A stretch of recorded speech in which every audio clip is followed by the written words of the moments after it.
Hi, friends, and welcome back to With Great People, the podcast for high-performance teams. I'm Richard Kasparowski. Our special guest today is Lisette Sutherland. Lisette is an author and keynote speaker helping people work remotely successfully. She's also the founder of the online community Virtual Team Talk.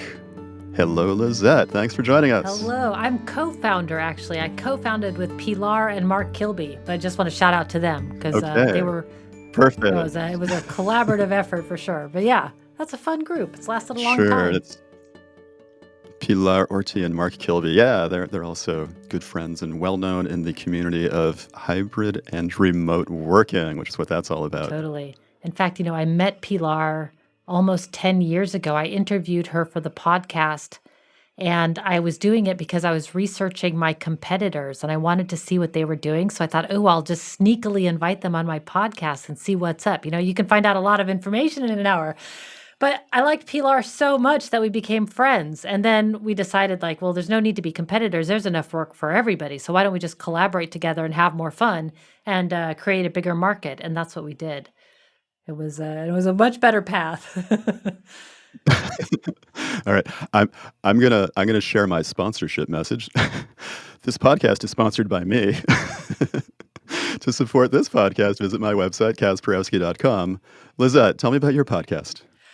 Well, my podcast is Collaboration Superpowers. It's stories of remote teams doing great things. And at the beginning, we were really just trying to highlight people who were, because in the beginning, the remote workers were the weirdos, right? The digital nomads, and we were sort of this weird cult off in the distance. But then since the pandemic, it became really mainstream. So in the beginning, we were really highlighting the teams that were working remotely and what they were doing and sort of the great things they were doing. And now it's turned more into how do teams transition to the hybrid mode? Because that's the whole world is transitioning to hybrid now. So we've just sort of switched the focus a little bit, or I'd say lasered in on a different topic. Right. All right. And that's where I usually ask, is there anything else you would add on to that introduction that I gave? Is there anything else to add on? No, I would just say the Virtual Team Talk group. Yeah, we've been busting people. I always like to say we're busting people out of day prison for the last 10 years. So that's what I call sort of the mandated office structure. And I called it that in the very beginning as a joke, but then it just sort of stuck. So it feels like a day prison to me. So we're liberating the workers. That's so funny. Busting people out of the day prison of their jobs and their workplaces. And we were reminiscing about the olden days of music and punk rock and post-punk music, and it seems like it's very aligned with this sort of do-it-yourself, take it to the man kind of stuff. Yeah, and it's interesting. It was all about take it to the man, but it's I would have to say it's more do-it-yourself, and freedom is really the main theme there, because nobody wants remote work. It's not that everybody's a remote work evangelist, but everybody wants freedom and, to be treated like a professional. So I think in the punk scene, it was also that people just wanted more freedom and to be treated justly by society. I think everybody can long for that. Yeah, I love the way you say that. I think you just taught everybody who's my age or our age. I'm not really sure how old you are. 47. Everybody who's my age. All right. You're younger. You're way younger than me. But anybody who's about this age, I guess you just taught us what that whole punk and post-punk movement was all about. Freedom, really. Freedom. And I would say justice. And being who you are. Justice for justice for everybody, because especially in the US, that's been a theme since the punk days and remains a theme today, but that's a whole other topic. Totally. All right, so this podcast is about teams, and I like to ask people to share about the best team they've ever been a part of in their life, right? And this could be a work team, it could be a not work team, any group of two or more people aligned with shared goals. What is your best team ever? I found this such a difficult question. Really, I found this such a difficult question. And I actually went back and just looked at my work teams that I worked with just to see because now I've been in the workforce for a long time, right? I have a number of years under my belt, and I was looking at the old teams, and it's very difficult to make that decision because from every team that I've worked on, the one thing that I've noticed is that I still have lasting friendships to this day from the very beginning. I mean, when I started my career, I was doing environmental work for an engineering firm called CH2M Hill, and I worked with Canadian Dave. That's not his real name. I called him Canadian Dave. He is from Canada. But to this day, we're still friends. Like he came to my honeymoon. Like he's just been one of my best friends to that day. Also, like the next team, like I'm still in touch with somebody from every team that I've worked on. So it's really hard to decide. But I would have to say that my best team ever was the Happy Mello team that I worked on. And that, Happy Mello? yeah, the Happy Mello and / Management 3.0 team. And I would say that I went through a number of iterations. But what I liked about that team so much was one, there was so much freedom. Like you could work whenever, like nobody even asked about your schedule. It wasn't an issue. So that for me was very appealing. But the other thing that was so appealing was how much experimentation that we did on the team. Because it was headed at the time by Jürgen Apollo, who's very well known in the agile and the management space, he was constantly trying new things on that team. And, at one point it was a little exhausting because we're like, oh man, another experiment. Can't we just work? On the other hand, looking back on it, it was a ton of fun. And the way that we did it, where we iterated and really learned from every iteration, was really eye-opening and powerful. And I still have relationships. In fact, Tahira, who works on the Management 3.0 team, she is also my accountant today, because I just couldn't live without her. So, yeah. What is Happy Mello? Happy Mello was an umbrella organization back in the day. It sort of morphed into a variety of things, but at the time it was an umbrella organization who was collecting companies who were trying to make people happier at work. And so it was started like myself and Collaboration Superpowers was there, Jason Little from Lean Change, Sergey from Workshop Butler. We all started under that umbrella. And the idea was we were companies that shared the same values of freedom and happiness and thought that there could be more happiness in the workplace. And so while we're building our companies, why don't we help each other out and grow the ecosystem bigger with each other? Like we're all startups, we're all in various phases, but we each have individual resources that we can use to help each other. So it was like a super mini incubator without any money. But every business in that incubator succeeded, like Lean Change, Workshop Butler, Jürgen's projects, Collaboration Superpowers. It did all work in the end. All right. So taking yourself back to the Happy Mello team, if you could summarize what that team felt like to you in one word, what's your one word? Oh my God, that is so hard. It was hard to narrow it down to what it felt like in general. But okay, one word, I'm going to call symbiosis. Symbiosis. Yeah, Okay. And what do you mean? What I mean by that is that we were better together than we were apart. So we had in that way we had a symbiotic relationship. So everybody was fine on their own. We each had our own individual skills, but together as a team, we were way more than the sum of our parts. So that's what I mean by symbiosis. It was just better. So I think, and that's kind of what you're going for with a team, right? It's like, Yeah, totally. Better together than individually, and probably better than. If it were 5 people or 10 people, it's better than 5 or 10 people's worth of creativity or energy. It's like multiplicative, right? oh yeah. I mean, it's funny. It reminds me of this story. It wasn't the same team, but it was back when I was working at CH2M Hill. We were cleaning up contaminated sites all throughout the Central Valley of California. And for every site that we were cleaning up, we had to submit these regular reports to the regulatory agency. And we were doing like 30 or 60 sites at a time. So, and this is back in the day when you weren't sending it via PDF. You like printed the physical report and had it shipped to the regulatory agency. So we just had every quarter boxes and boxes of these reports went. In any case, they were really boring reports. We weren't sure if they were getting read. They just had to be filed. It was just part of the requirement. But in any case, somebody on the team happened to be a professional photographer, and he actually loved going out to all of these sites and like checking on them and making like updating and stuff. And he saw these reports and he's like, we could make these reports so much better if I just took a photo of every site and we used the photo of the site on the cover. It would also help the regulator understand what was going on.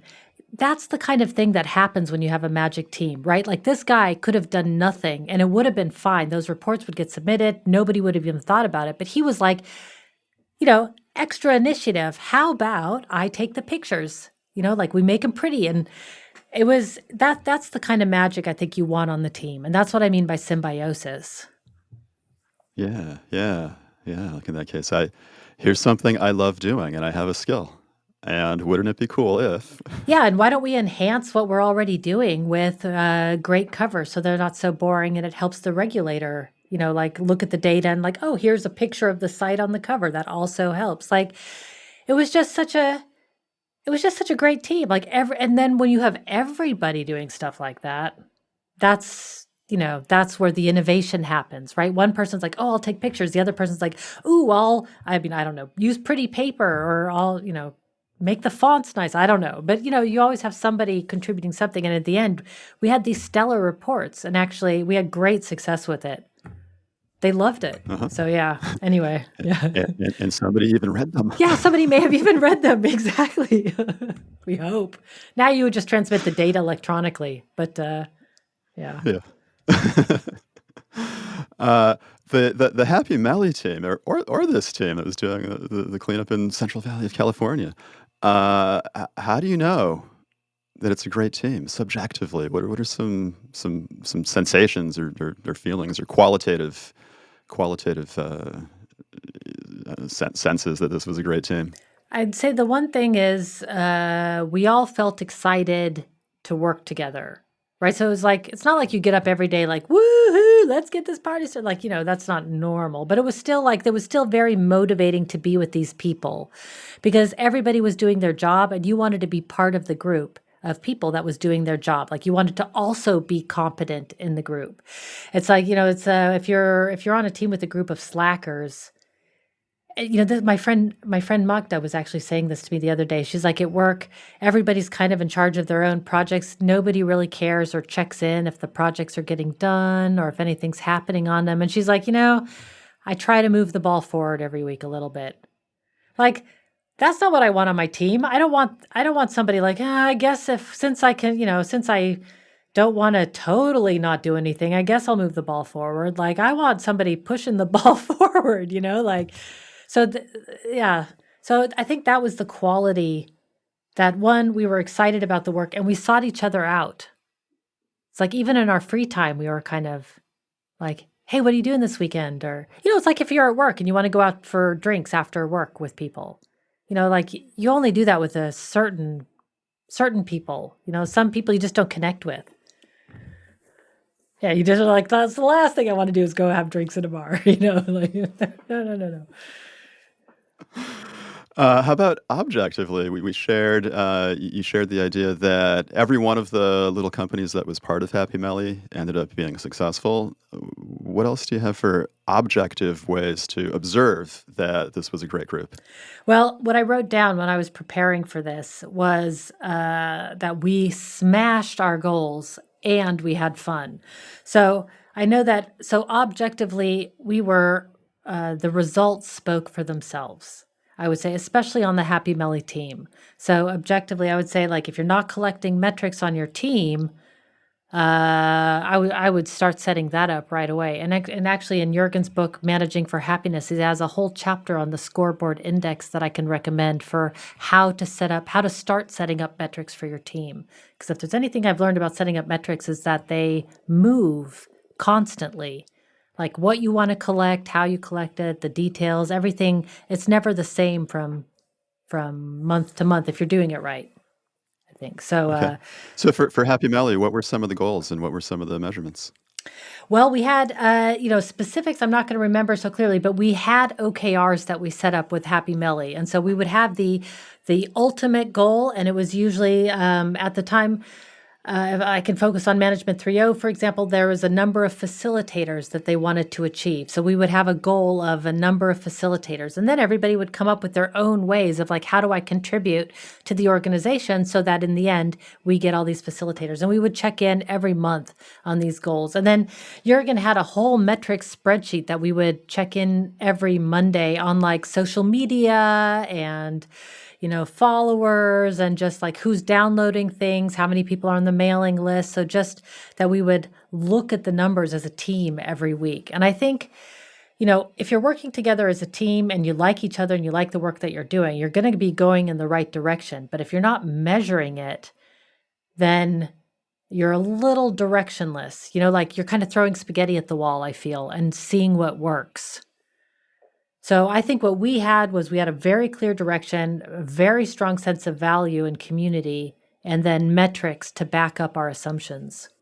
And I'm suddenly panicking, like, oh, I should be metricing my little boutique consulting company. There should be a dashboard and some data that we're collecting. I think we're going in the right direction, but I mean, as a business owner, I've been working with a business coach for the last 3 years now on a weekly basis and setting up our metrics. And when you get your metric system set up, what I love about it so much is that you can start to really make decisions based on data.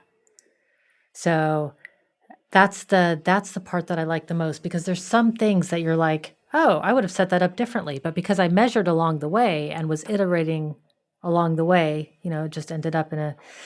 I think the thing that I can recommend for everybody is getting a coach who helps you look at metrics and keeps you accountable. So, because I know I have a virtual personal trainer, actually, and I'm all rambly, I apologize, but I have a virtual personal trainer, an actual coach, and he assigns me workouts via an app, but he checks on if I'm doing them or not via the iWatch, so he can see if I'm actually doing the workout. And then I get a little like encouragement from him, like from a real live person. And so I just like the idea of, yes, you can, what do I want to say? You can automate things, right? You can collect all the numbers, but if you don't have a human guiding and looking at it along the way, it's just not, it's still good. Start there, but like I would also get a human to guide along the way. Yeah. Yeah, for sure. I love this advice. If you need my coach, I'm happy to recommend him. I'm gonna take some of this advice. Is there anything else objectively about the Happy Mello team that an outsider would notice about what went into its greatness? So this is going to sound a little bit odd. So there's two things that I think went into that. One is we had a team agreement from the start, and that was really a strong foundation for how the team worked, is we actually sat down and outlined how we were going to work together, what was going to happen when conflicts came up. It was like a prenuptial agreement. So you're going to talk about how you're going to behave when emotions run high before the emotions run high, right? So we had first you have to go and talk to the person one-on-one. Then you can escalate it to a public channel maybe, or if you really are having trouble, we would hire an outside facilitator to come in and facilitate the conversation with the team. So a really strong team agreement. So that was one thing. And the other thing would be that we had a remote office manager. And I want to be careful here because I was the remote office manager, but I don't think it wasn't that it was me, but it was the fact that we had that role in the team. Because there was somebody who was scheduling when the team agreements needed to be reviewed. I was keeping the Google Drive file organization system, because if you're not looking at your files can just explode easily. Everybody's creating drafts and things are going everywhere. So, we kept the information architecture of our company very nice and tidy so that things were everywhere. So it was just somebody behind the scenes just organizing and cleaning up, like a little Wall-E. I don't know if people have seen the movie Wall-E. So I was like a little Wall-E, like cleaning up after, when somebody leaves the meeting room, you're like making sure the meeting notes get organized and put somewhere and that kind of a thing. So I think that kind of a role in a team, because we had office managers in the real world, in the in-person world, but when we go remote, that position sort of falls to the wayside. But I think that there's really a role for that. Yeah, we definitely still need that helper, facilitator, tying up all the loose Yeah, ends. it's just Yeah, sort of from the meta perspective, right? You want to like the bird's eye view. You want to be able to look down and sort of see it from a workflow architecture perspective in some ways. absolutely, absolutely. So that right there is some advice. The metrics. This is good advice for people who want to replicate the success of the Happy Mello team. What other advice do you have for people to be able to replicate that team's goodness? So, one is okay, metrics, we talked about that. Coaching, we talked about that. I would say regular feedback loops is critical. I mean, it's critical. And agile teams know this, and I can imagine a large portion of your audience are agile related people.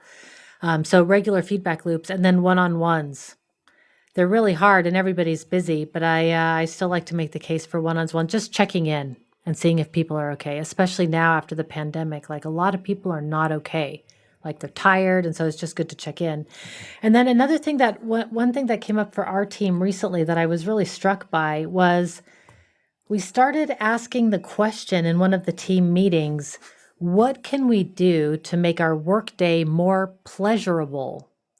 And it was interesting. So one of the first thing that came up was that everybody hated the Monday morning meetings. And it was like, oh, all right. Like, okay, it's not that they hated it, but we just weren't looking forward to them. And so somebody just said, like, man, I love meeting with you guys, but Monday morning is rough. Like, I just need a little bit more ramp up time.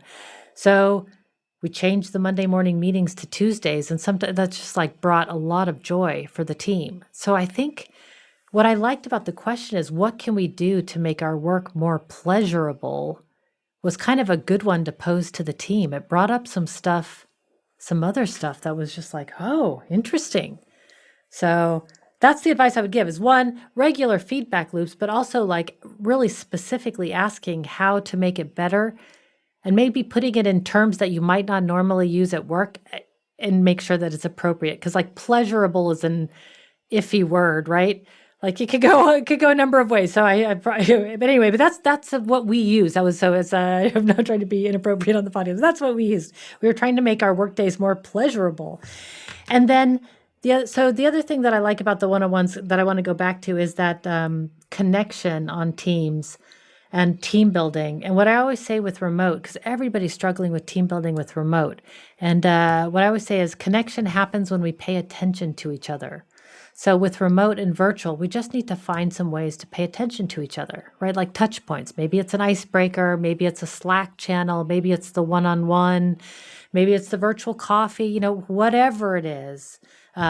Finding ways to really just like take note of something that about your colleagues so that you can connect with them because we're becoming so transactional and efficient online that we're kind of forgetting to, everybody complains like at the office, the thing that everybody likes best is the spontaneity. And we just don't have it online unless you're in some sort of virtual office or virtual world or something. But Yeah, yeah, we just don't yeah. have it.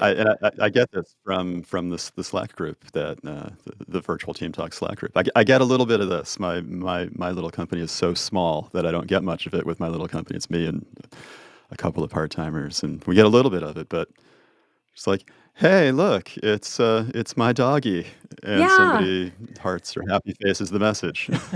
totally. Okay, somebody acknowledged me. That's all it takes, and I feel better. For me, virtual team talk is really enough. I'm one of those it's going to sound really odd again, but I'm one of those rare people like I don't need the team building on the team. I've got a really vibrant social community. Like I don't need to yeah, and I'm not it sounds very odd. It's not that I'm not a people person, but I'm really an introvert at the core. So I could spend weeks alone, no problem, and not speak to a single soul and not be affected at all. That would be fine by me. But yeah, so the team building I always struggle with because I have to do it from another person's perspective. I can't relate to it. Yeah. Yeah, it's funny. Like, all I need is this microphone, this camera, and my green screen, Yeah, and everything will be okay. and my computer because that's where all my friends live. No, kidding. No, but I've really built a vibrant Oh, so social funny. life in 3D around me, and I did that Yeah, on purpose because I yeah, didn't want to rely on because yeah, I already spend my whole life online. So yep. Hey, I had a question about one of the things you mentioned was one-on-ones. I want to know more about that. When I think of one-on-ones, it's the boss meeting with that person, and then the boss meeting with that person, and the boss meeting with that person. The boss is the hub of these one-on-ones, and that person, that person, and that person, they're not necessarily talking to each other so much. Everything is going through the boss. What do you mean when you say one-on-ones? It's similar, but and then I want to write one more thing down because I want to mention something that solves this. I had the experience years ago, like 12 years ago now, where I was working for a company in California and I was in the Netherlands, and my boss in that company, he used to call me on his way to work. He would all go to work really early to beat traffic. So at 6:30 in the morning, his time, 3:30 in the afternoon, my time, I'd get a call and he's like, "Hey, I'm on the road, just checking in, seeing if you need anything or if anything's happened." And some days it'd be like, "Nope, boss, I'm good. Everything's good. I'm in flow. I'll keep going." And other days it'd be like, "Oh yeah, I just had that client on the line. I want to just ask you, since you called, I'll just ask you really quick about the client." And so for me, the one-on-ones were always very informal. It was always like, "Hey, I'm just calling to check in, like everything okay? Need anything?" So that was my experience. And so these formal one-on-ones sound terrible, right? Like where you're like Yeah, going into that's the what I'm thinking of. office and Yeah. everybody's like, "Are you okay?" And you're like, "Fine, totally fine. Don't nothing to see here." There's a queue of people outside the boss's office waiting for their turn. Yeah, yeah, like, "Oh God, no, please don't fire me." One of Yeah. the other things that we did at Happy Mello, which was actually different than anywhere else that I've ever worked, is we used the merit money system. That was one of the experiments that Jurgen ran on us, was the merit money, and it actually took us years to get merit money set up. And it started with hugs. Jurgen always had a different name for everything. Like our meetings weren't meetings, they were huddles. And instead of points, we would give each other hugs. I hated hugs. I'm not a touchy-feely person like that. So I was just like, "Oh, I don't want to keep your hugs to yourself." But we would give each other It's not hugs. motivating me. Yeah, exactly, exactly. I'm not motivated. Exactly. Anyway, so they turned into stars and then they just became points eventually. But what we ended up with is a system after lots of iteration of every month, each person had 100 points that they could give out to anybody on the team, and you could give it for any reason. And we used a tool called Bonusly, but there's many, many tools. You could also just use a spreadsheet, right? And you would use this tool to then, anytime somebody did something that was great or you liked or you just wanted to show appreciation, you would give them points, up to 100 in a month. And if you didn't use their points, you would get rid of them. And what it ended up doing was provided a continuous feedback loop from every member on the team, not just from the manager down, about how you were doing on a month-by-month basis. So it's not like the person who collected the most points was the best, but it was more that you were motivated to work out loud so that people knew what you were doing, so that they understood how you were contributing on the team. So it wasn't like any system can be gamed. And so we were really careful to try to set this up so that it didn't game the system. And of course, you have to have the value structure on the team to be able to do that. But what it did end up show is over the months, everybody would get this continuous feedback of like, yeah, through the merit money system, and it would sort of inspire a conversation about how we were doing. So I think, what like informal one-on-ones instead of these formal things. Oh God, these must be awful. And then some sort of continuous feedback program so that you get 360-degree feedback from the team, not just top down. Because what happens if you have a manager that hates you? I had a job like that once. I mean, I didn't like him and he didn't like me, and it was just like not going to change. So a one-on-one with him would be no fun at all for either of us. So yeah. Anyway, that was a long answer. I'm sorry. No, it's perfect. That's perfect. Let's see. We've got a lot of concrete behaviors that you did with the Happy Mello group. And any other advice for listeners and viewers? One thing I was thinking about, I used to do way back in the day, I would build private social networks for companies, which was basically we would build like a private it wasn't Facebook, but it was like Facebook, but a private environment for companies in order to network and share information. And so I was really studying what makes community? What are the components of community? And so there's a lot of different things, but one of the things I learned from that study was that you can't build the magic team. And I know it sounds weird, but what I mean by that is you can build the conditions for the team to happen, for the team to emerge, but you can't just say like, oh, just because I put these 5 brilliant rock stars in place that they're going to perform well together, right? Like you put the conditions in place for the team, and so that the likelihood of success increases, right? Like if you're trying to lose weight, sitting on the couch and eating potato chips, even if you eat less potato chips than usual, like you might lose a little bit of weight at first, but you're still going to have to, like, you'll increase the likelihood of success of losing weight if you go for a walk or a jog, and eat an apple instead of the potato chips. So it's not going to guarantee anything, but you will increase the likelihood, right? So that's what I think. So we want to build the conditions to happen because it's part architecture, part luck, and part magic. So it's like I've watched hundreds of rockumentaries, which are documentaries about rock bands. I'm a crazy fan for rockumentaries, but in all of them that you see that each one of those bands is a team.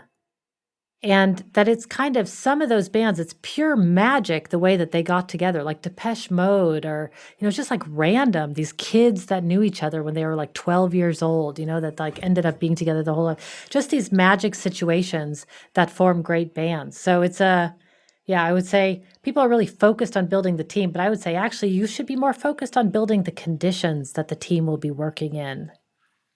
Okay. That's my last advice. That's so cool. Build the conditions that the team could work in. Yeah, increase your likelihood of success. Yeah. And I think for every team it's different. Sorry. For sure. No, yeah. This is great. Is there anything else you want to add? No, I think I've talked everybody's ear off already today. I got really, it's like the end of the day for me. I'm really rambly. Well, it's a podcast. That's what they're here for. That's true. It's true. But you want to sort of, the noise to ramble ratio should be good. There's so much more I want to know. I'm going to ask you about rockumentaries after we stop recording. Maybe we'll have a bonus episode about that. Who knows? If anybody wanted to get in touch with you, is there a way they can do that? Yeah, I would say collaborationsuperpowers.com. You'll see everything about all the facilitators in the program, but if you look for me, I'm there for sure. I live online, so if you're online, we can see. We'll meet. Yeah. Perfect. Lisette, thanks so much for joining us today. This has been awesome. Thanks. It's been a real pleasure being here. Thanks for inviting me. My pleasure. And remember, viewers and listeners, to support this podcast, visit my website, kasparowski.com.